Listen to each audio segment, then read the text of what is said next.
La parole est maintenant à Daniel Simonet.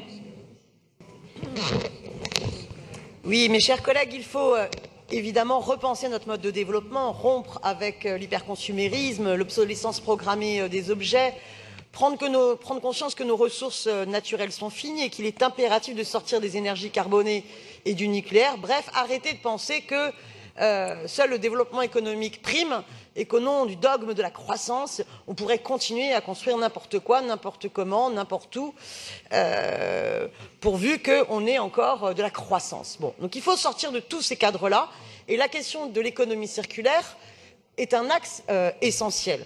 Il faut aller dans une logique zéro déchet, il faut contribuer à réduire nos déchets, à réutiliser, à réparer. Tout ce travail-là est essentiel, mais je pense qu'il n'est pas suffisant. D'abord, je voudrais saluer le travail d'Antoinette Guhl et les documents en attestent. Il y a une richesse d'actions recensées. Il y a aussi une richesse de projets associatifs, de démarches citoyennes. On sent qu'en 5-10 ans, il y a eu vraiment une progression dans la prise de conscience écologique et c'est extrêmement important. Les ressourceries, les ateliers de réparation, toutes ces démarches-là sont vraiment à développer, à promouvoir, pour tout un tas de raisons, parce que c'est une rupture avec la logique consumériste, parce que ça redonne bien évidemment une nouvelle vie aux objets et qu'on réduit ce qui va en déchets, mais aussi parce que voilà, ça amène un autre regard sur la satisfaction de nos besoins et non pas la quête sans cesse de l'achat. Ça crée du lien social aussi dans les quartiers à travers tous ces projets-là et ça crée de l'emploi. Alors par contre, moi ce que je regrette, c'est qu'on ne donne pas assez de moyens budgétaires à Antoinette Guhl pour vraiment développer à une dimension beaucoup plus importante le travail qui est effectué. Parce qu'on sait pertinemment que les ressourceries, les recycleries, elles ont des structures assez fragiles en termes de le prix des locaux, ou ce soit les contrats aidés qui ont été supprimés. Et donc il y a besoin de mettre beaucoup plus de moyens matériels pour faire ce travail-là. Mais aussi, c'est des moyens budgétaires aussi pour développer d'autres aspects de cette délégation.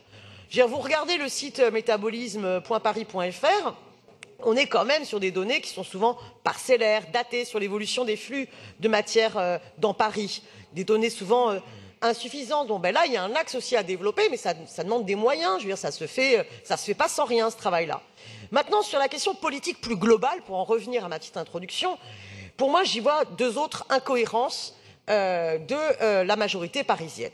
La première incohérence, c'est qu'on ne peut pas vouloir développer ou prétendre développer à fond l'économie circulaire et se retrouver avec une usine d'incinérateur, un projet d'usine d'incinération à 2 milliards d'euros pour Suez, qui reste calibré dans une démarche complètement décalée par rapport aux ambitions qu'on doit porter en termes de réduction des déchets. C'est une incohérence majeure, mais je reviendrai là-dessus puisque j'ai à nouveau un vœu, et le groupe écologiste également, contre cette usine d'incinération et pour que au moins les citoyens et les citoyennes puissent se prononcer, puissent voter, puisque quand on fait l'enquête, tous les commentaires des citoyens sont à, je ne sais plus le chiffre, 90% contre cette usine. Mais la deuxième incohérence, c'est que quand on veut être dans cette logique-là, ça veut dire que la logique de l'économie circulaire, si on ne veut pas être dans du greenwashing et du capitalisme vert, eh bien, il faut aussi assumer la décroissance sélective d'un certain nombre d'activités. Et ça, je trouve que ça n'est pas présent, pas assumé dans notre politique de manière globale. Je reprends un exemple sur lequel j'étais intervenu hier. Le Grand Paris de l'économie circulaire ne peut pas s'arrêter aux frontières du métro. En ce moment, il y a les projets du Grand Paris Express et les déblais des tunnels pour le métro d'Europa City vont aller se déverser sur le triangle de Gonesse. Bon, c'est une aberration. Elle se pense en termes d'économie circulaire dans le cadre de la métropole. On ne peut pas fermer les yeux sur ce qui se fait en dehors de nos murs, alors qu'on en est tous interdépendants.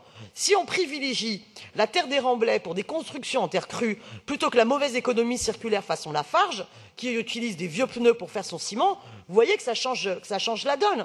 Et ne croyez pas que je divague, parce que sachez que dans le domaine de la construction, s'il y a bien un domaine caricatural dans le capitalisme vert de l'économie circulaire, c'est bien celui-là.